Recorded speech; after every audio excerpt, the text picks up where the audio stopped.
After becoming a permanent resident, how frequently can an EB-5 investor travel abroad?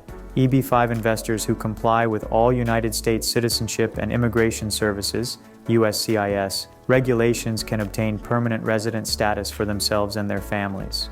Once an EB-5 investor is granted a green card, they can live and work in the United States permanently.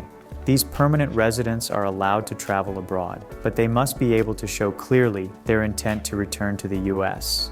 Their travel frequency is not as relevant as the total time they spend abroad.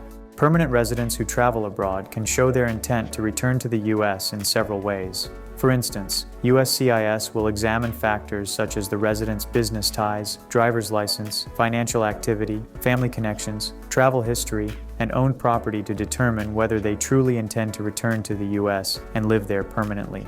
All this information should show that the permanent resident plans to live in the U.S. and not abroad. In some cases, USCIS may conclude that a permanent resident has abandoned their permanent resident status. This might happen if any of the following circumstances take place. The permanent resident spent more than a year abroad and did not obtain a re-entry permit. Re-entry permits are required when permanent residents leave the U.S. for more than a year.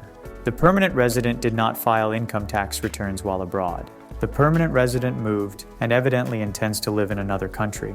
Even if the permanent resident spent less than a year abroad, USCIS might still conclude that they abandoned their permanent resident status. Any absences from the United States for 6 months or more may arouse suspicion.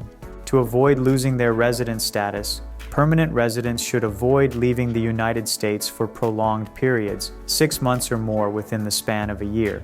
Their financial and personal ties must show that they intend to stay in the country.